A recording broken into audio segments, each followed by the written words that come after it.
Nobody in the restaurant had the faintest idea who the quiet man in the corner was.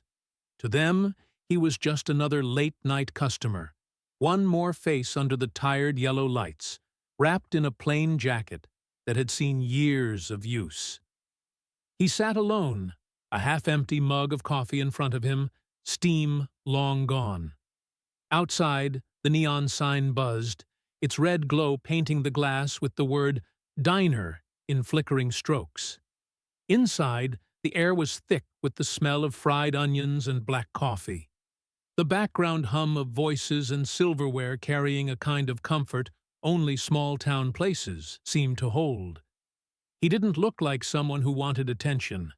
His posture was relaxed, shoulders a little slouched, hands steady around the mug. He hadn't spoken since he walked in. He'd nodded politely at the waitress, ordered coffee, then retreated into the kind of silence people in that town usually respected. But tonight, silence was going to be the very thing that set him apart. The owner of the place was a man who hated quiet. Mid-50s, heavy in the middle, sleeves rolled high to show forearms that weren't nearly as strong as he believed. His hair was thinning but slicked back with effort. He thrived on being the loudest presence in the room. It wasn't enough to run the restaurant, he needed to perform in it. And when he saw the solitary figure in the corner booth, something in him decided this man would be his target. "Look at this one," the owner said, voice booming over the chatter. He gestured broadly, like a showman calling for applause. "Too important to sit at the counter with everyone else, huh?" A few people chuckled, mostly out of habit. The man in the corner didn't respond. He lifted the mug, took a small sip, and set it back down. His stillness stretched into the room. The owner smirked. "You know what folks around here forget? Legends. Heroes. That's just movie stuff. Ain't no legends in real life." His eyes fixed on the booth. "Not in this town. Not in this world." This time the laughter was louder. Phones rose, small red lights blinking as people recorded. One of the waitresses frowned, her hands stalling on the tray she carried. She knew better than to intervene, but something in her face betrayed recognition. If not of the man, then of the weight in his silence. The owner leaned closer, his voice sharp. "Tell me, old man, how many people you knock out this year? Or do you only fight when there's a camera crew around?" His words sliced through the room. Some customers laughed, others shifted uncomfortably, unsure whether they were supposed to. Finally, the man in the corner raised his eyes. Slowly, calmly. He didn't smile, didn't frown, just looked. And that look carried more force than any words could have. The laughter faltered. A fork clattered against a plate. The air seemed to thicken, caught between noise and silence. The owner hesitated, just for a second, then forced a laugh. "What's the matter? Cat got your tongue?" His own voice sounded too loud in the hush that had settled. He was performing now for himself more than the crowd. At that moment, one of the busboys, barely 20, skinny, nervous, stepped forward. "Maybe you should leave him alone, boss," he said, not loud, but everyone heard. The owner's head snapped around. "You want to keep your job?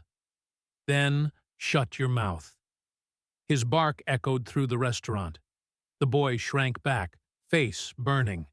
The cruelty landed harder than the owner realized.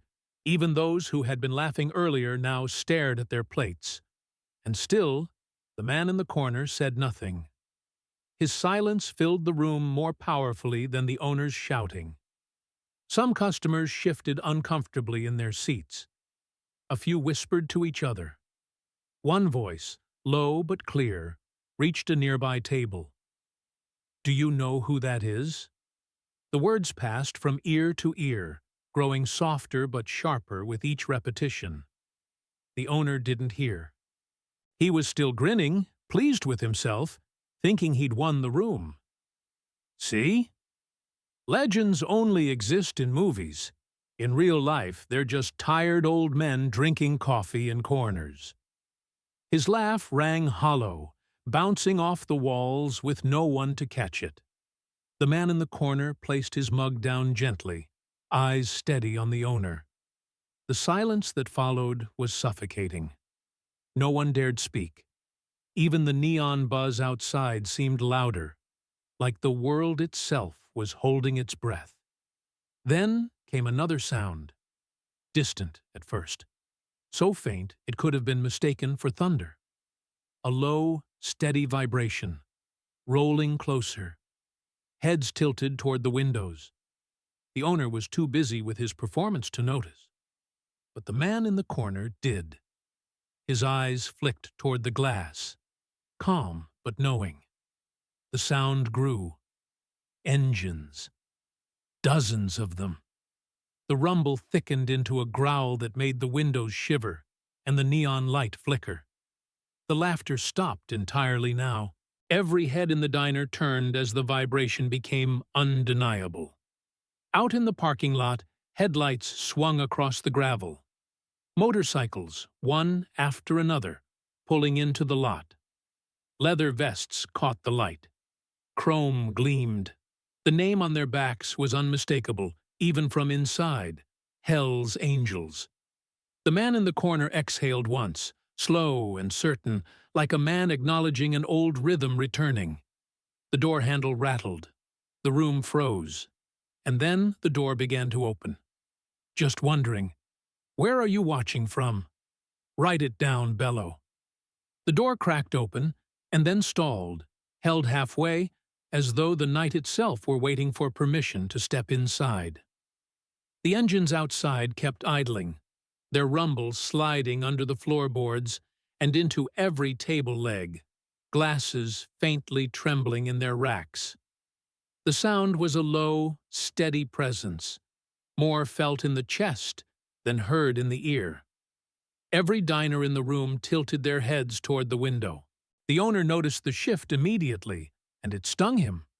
Attention was currency to him, and now it was being stolen by the noise outside. He clapped his hands once, loud and theatrical, as though summoning back the spotlight. "Don't go getting nervous," he boomed. "Saturday nights, boys like to make a racket. That's all this is." His laugh was big and forced, a balloon ready to pop. "Let's not forget the show we got right here." His finger jabbed toward the corner booth. The man in the jacket sat still, head slightly bowed again, one hand resting on the mug. The owner saw the stillness and mistook it for weakness. He pushed harder. "You know what I see?" he said, voice pitched higher now. "I see somebody clinging to old stories, hoping folks still believe them. I see an old man living off reruns." He scanned the room for approval. "You believe those movie fights? You believe the tough guy poses? Real life doesn't cut away when the hits land." A few chuckles answered, thin and nervous. The kind of laughter that dies the moment it leaves the mouth. People shifted in their seats, caught between politeness and discomfort. At the counter, a man in a hunting cap set down his fork without realizing he'd stopped eating. The busboy, the same skinny kid who'd spoken up before, tried again. His voice shook, but it carried. "He's not bothering anyone, boss. He just wanted coffee." The owner spun on him, face flushed red. "And I said it once already. You stay out of it." His finger jabbed the air. "You want to keep a paycheck? Then you learn respect." The words snapped like a whip. The kid dropped his gaze, shame coloring his cheeks. That single word, respect, hung wrong in the air. People in the booths glanced at one another, unspoken questions darting between their eyes. Even those who didn't recognize the man in the corner felt something was off. The silence that followed didn't feel passive. It felt expectant. The owner, desperate to keep his grip, raised his voice louder. We all had posters on our walls once. We all believed in fairy tales. But we grow up. We pay bills. We work jobs. We don't live in stories. He leaned across a table, lowering his tone for effect. And if you think a story is going to protect you in here, you're in the wrong place. The murmur started again, quieter, sharper this time. A woman near the window whispered, "Do you know who that is?" Another voice picked it up. "That's him." Someone else? "No way." The rumor moved like water in cracks, spreading without direction, yet filling every space. The owner missed it. His focus was locked on the man in the corner, the still figure who hadn't risen to take the bait. "Tell them," he said, his voice practically sneering. "Go ahead. Tell them your legend walked in here. Or can't you even say it yourself?" The man lifted his head. His eyes met the owner's, calm, steady. He said nothing. That silence pressed harder than any insult could. Phones that had been raised slowly lowered. A teenager put his hand over the camera lens without knowing why. The waitress, Megan, finally spoke. Her voice was careful, neutral.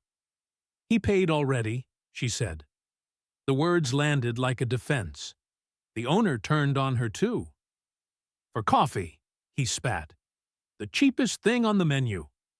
The man in the booth reached into his jacket, pulled out a folded bill, and set it under the mug. More than enough. The gesture was quiet, deliberate, and final. But the owner couldn't leave it there.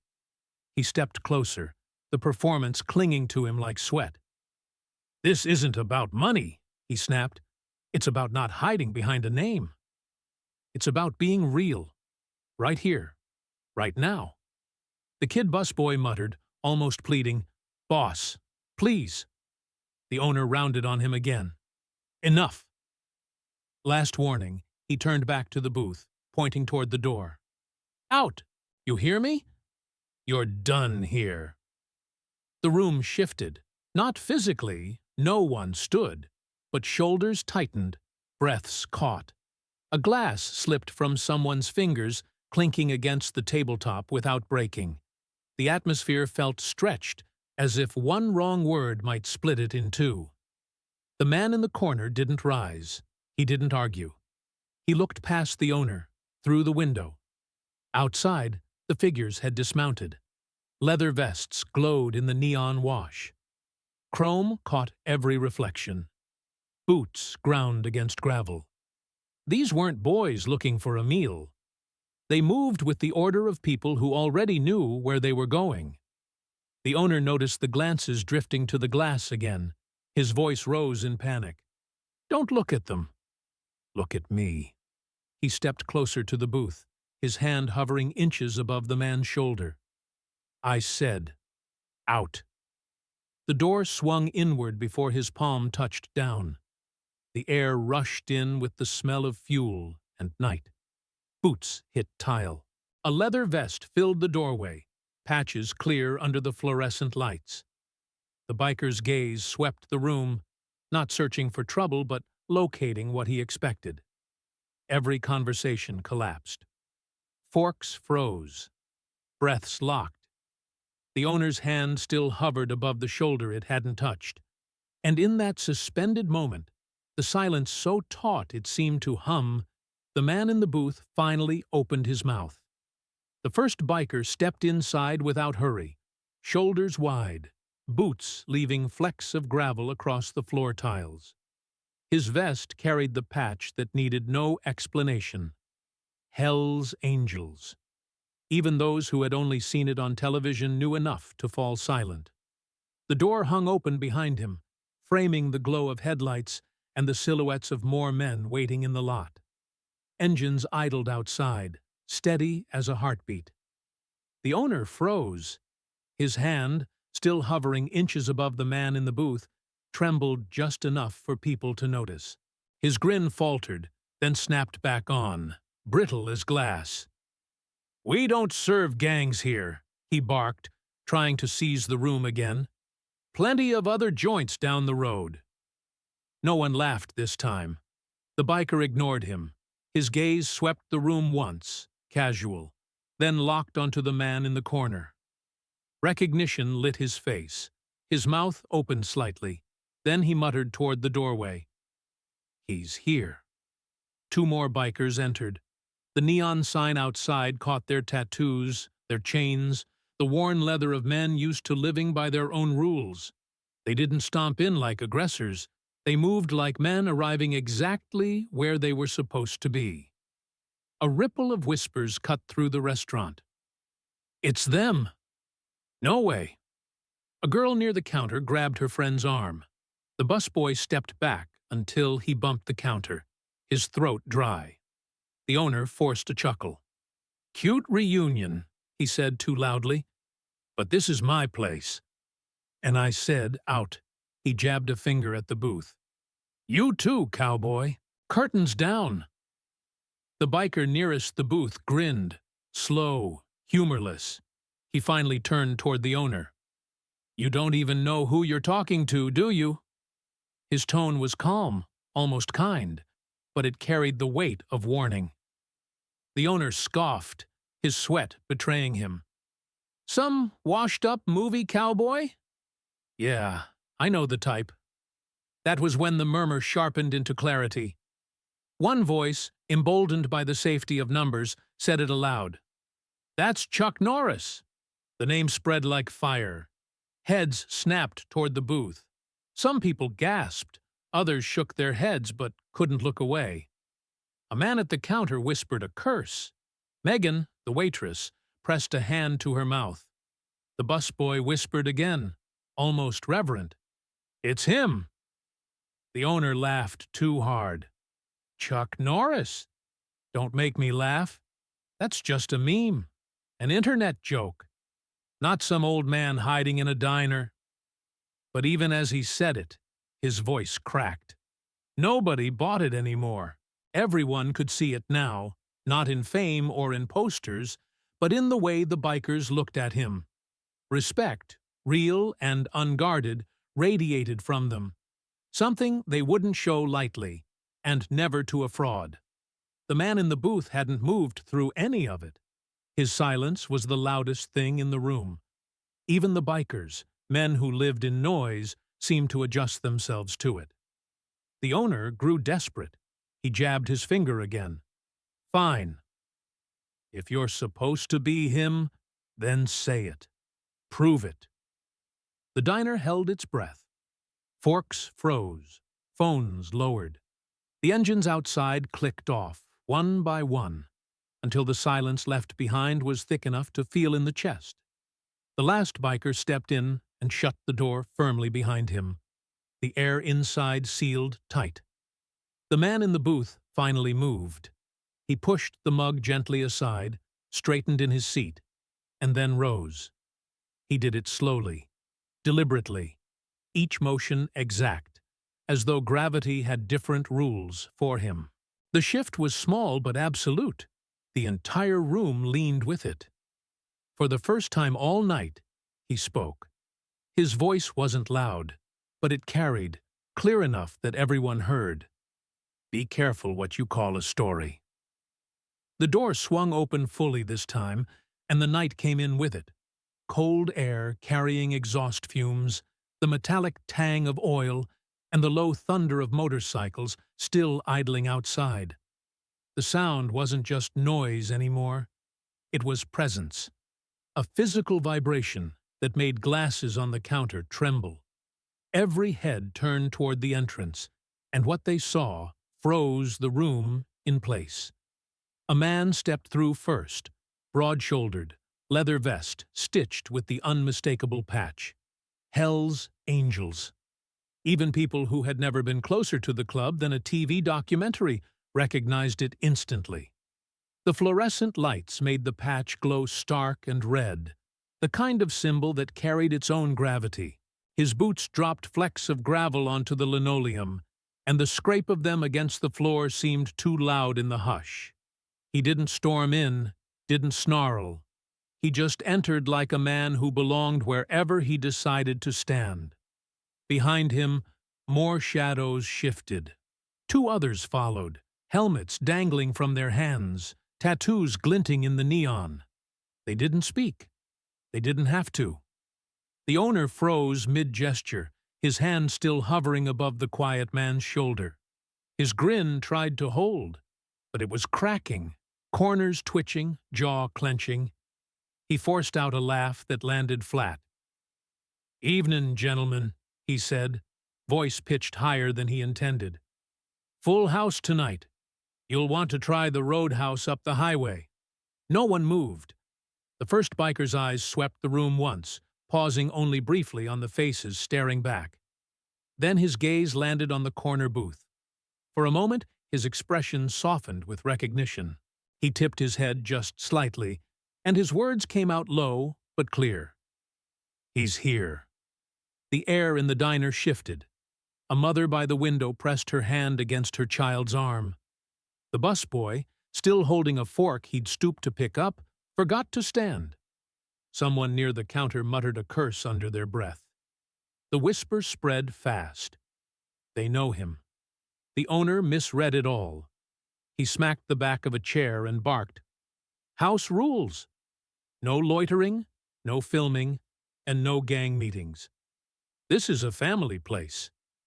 He tried to laugh again, but it cracked halfway out. "We keep it clean in here." The biker didn't bother answering him. He turned slightly, looking at the man in the booth, then back to the owner.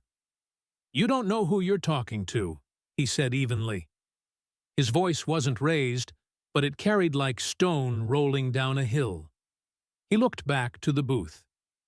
"Chuck's our friend." The name didn't explode. It settled. It spread across the room like a tide. First, disbelief. Then, realization. A woman near the counter put her hand to her mouth. The teenager who had been filming lowered his phone without meaning to. The trucker in the camo cap stared hard, as if willing his eyes to confirm what his ears had just heard. People began to regret. You could see it in their faces, the way laughter turned sour in memory, the way their earlier smiles now felt like complicity. Megan the waitress pressed her lips tight and looked down at her tray, ashamed she hadn't spoken up sooner. The busboy whispered, almost to himself, "I told you," but no one answered. The owner tried to recover. "Friend, huh?" His tone cracked at the edges. "Must be nice to have fans. But let's not kid ourselves. He's an actor, a stuntman, all that fighting, all that tough guy stuff. It's make-believe." He swept his hand to the room as if asking for agreement. "Legends are just stories." No one laughed. Not this time. The older biker took a slow step forward. He didn't raise his fists, didn't square his shoulders. He didn't need to. His presence filled the silence, and the silence gave it weight. "That man's earned respect," he said. "If you had any, you'd show it." He turned back to the booth. "We do." A murmur rolled through the crowd. Not cheers, not noise, but the shifting sound of people changing sides. The weight in the room was no longer behind the owner. It had slipped quietly across to the other table. The owner's face flushed. He tried to hold on to his performance, to look like he was still the one running the show. "He paid for coffee," he said loudly, his voice straining, "and sat here for an hour like he owned the place. I asked him to order or move along. That's it. That's all." The words sounded small, petty. The biker's eyes narrowed, though his voice stayed calm. "You put your hand on him," he said. It wasn't an accusation. It was a fact, dropped into the room like a weight onto glass. The owner's hand twitched. He looked down at it as though seeing it for the first time, then pulled it back toward himself quickly. Too quickly. In the back, someone whispered, "Enough," and this time the word stuck. It ran through the room like a current. Forks were set down. Phones lowered. People weren't spectators anymore. They were witnesses. The owner's bravado faltered. He puffed out his chest, then let it sag. His laugh came out thin. So what? We gonna have a campfire story now? His words landed like stones, skipping once, then sinking. The younger biker, who had been hovering behind the older one, shifted forward, his hands restless, his face tight with something unsaid. His eyes went to Chuck, as if asking permission to speak. Chuck, still seated, gave the smallest nod. The biker swallowed, stepping closer to the center of the room. His voice shook but carried. You all don't know what he's done. You think it's movies, jokes, a story on the internet. But I owe that man my life. The owner laughed again, but weaker now, eyes darting. Nobody joined him. The biker's jaw tightened. And you, he pointed at the owner without shouting, just directing, you've got no idea who you tried to humiliate. The diner was still.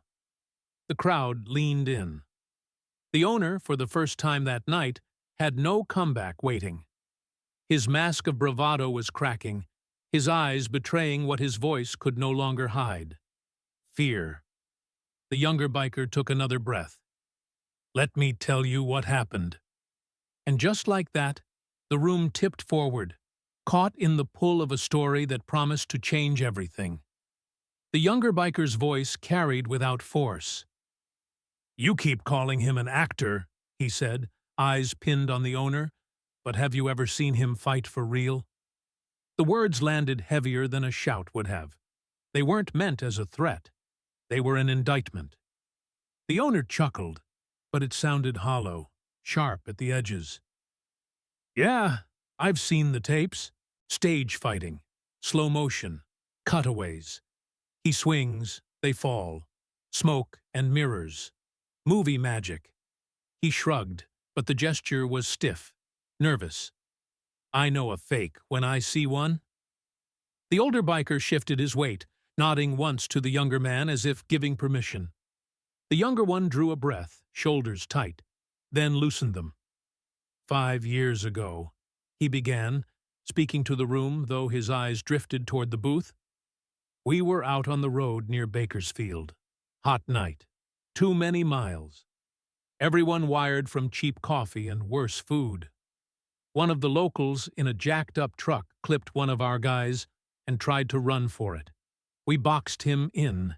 His voice dipped, a memory thickening it. I thought I was about to prove myself. I pulled a knife. The busboy blinked, hand frozen on a tray. Megan, the waitress, stopped stacking glasses. No one in the room moved. He walked in, the biker continued, tipping his chin toward the booth. Not as a star, not as some name. Just a man getting a soda from a vending machine. He saw the knife in my hand, and he didn't hesitate.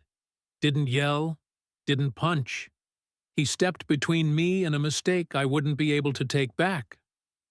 The biker touched his wrist with 2 fingers. He put his hand here. Just here. Twisted my grip so the blade pointed down.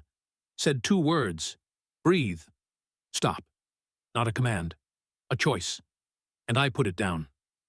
The room exhaled as one. Even those who'd laughed before now stared with something closer to shame. He called the medics for the guy in the truck, the biker went on, his throat tightening. Sat with him while we cooled off, while the heat left our skulls. Told the cops exactly what happened, but didn't hang us out to dry.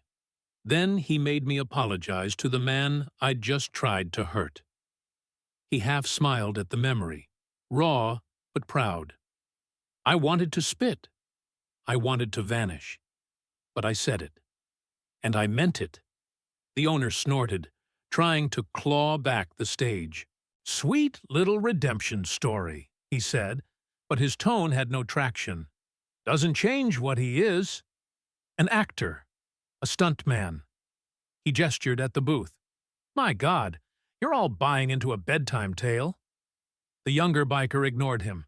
His voice steadied. He gave me a card. Not a lawyer, not a preacher. A Jim. Said if I wanted to carry weight, I had to learn what to do with it. Said I didn't have to be the worst decision I ever made. I went. First week, I puked. Second week, I stopped acting like a dog on a chain. 6 months later, I was different, and people saw it. That man bought me the chance to live another life. That isn't Hollywood. The older biker folded his arms and nodded once, as if the story needed no more proof.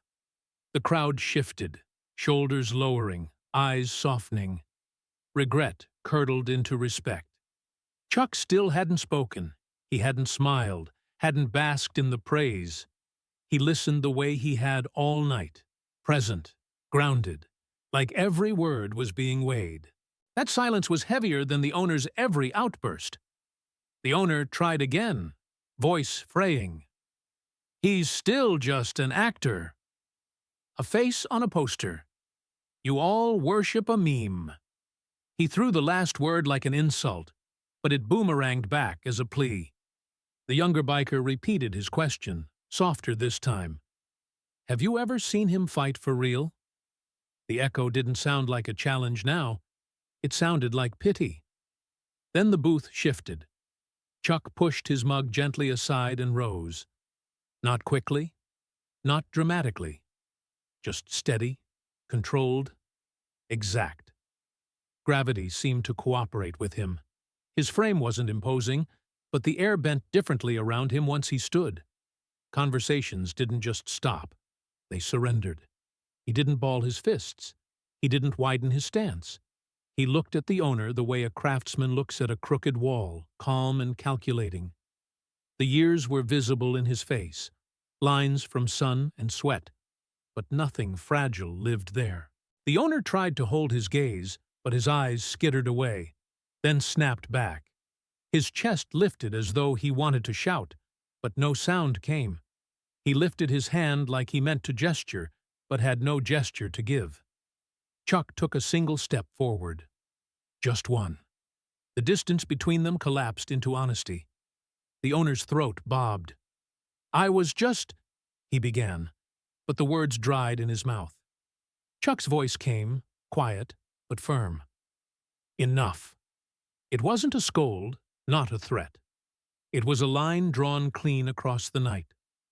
The room obeyed it. Even the buzz of the neon seemed to fade. The older biker's voice filled the silence. That's your answer, he told the owner softly. This is what real looks like. Doesn't start with fists. The younger biker swallowed, then added, he didn't make me smaller. He made the moment smaller, so I could walk past it. From the back, a woman whispered, that's right. Another voice answered, yeah. Agreement rippled outward, unplanned but solid. The owner sagged, his mask broken. He tried one last time. Internet jokes. Bedtime stories. But the word jokes cracked in his throat. Chuck didn't rescue him. He let the silence stand like a mirror. And then, from the kitchen, the door swung open. The cook stepped out, apron balled in his hands, eyes bright with something unspoken. His voice shook as he addressed Chuck directly. My father watched you when he was in the hospital. Said your fights kept his mind off the pain. Can I? His words stumbled, but the weight of them landed harder than any insult. Every head turned, the owner's mouth shut, and for the first time that night, the room wasn't waiting to laugh. It was waiting to see how Chuck would answer. The cook stepped out, apron balled in his fists, eyes wet but steady. My father, he watched you when he was in the hospital, he said to Chuck. Said your fights kept his mind off the pain. He died last spring. I just wanted to thank you. He didn't come closer. He didn't ask for a photo. Just stood there, apron clutched like a flag at half-mast. Chuck bowed his head slightly. I'm sorry for your loss, he said. I'm glad he found a little air. The cook nodded, swallowed hard, and slipped back through the swinging door. The owner tried to seize the pause. "Listen," he blurted, voice frayed. "I didn't mean for this to... I just have rules, you know? It's my house. Chuck turned fully toward him, his face calm, unreadable. "You wanted a room to watch you," he said. "You got it. But the room has to live here tomorrow. So do you." The words stripped the owner's excuses bare. He opened his mouth, closed it, then forced out, "I got it wrong. Sir, I shouldn't have said what I did. I'm sorry." He looked out over the tables, searching for somewhere to hide, but found none. "To all of you, I'm sorry." Silence met him. Not cold, not cruel, just final. Chuck reached for his jacket, pulled out cash, and laid it on the table, more than the coffee needed. He slid the check toward Megan. "For the kid's next shift," he said, nodding at the busboy. The boy's eyes widened, and for the first time that night, he smiled. The older biker glanced at the owner. "You might want to write down a new rule," he said. "One about letting a man sit in peace." The owner nodded quickly, his face pale. "Yeah," he muttered. "Yeah, I will." Chuck moved toward the door. He paused, turned back once more. His voice was quiet, steady. "Real strength isn't humiliating people," he said. "It's protecting them." The line landed heavier than any punch.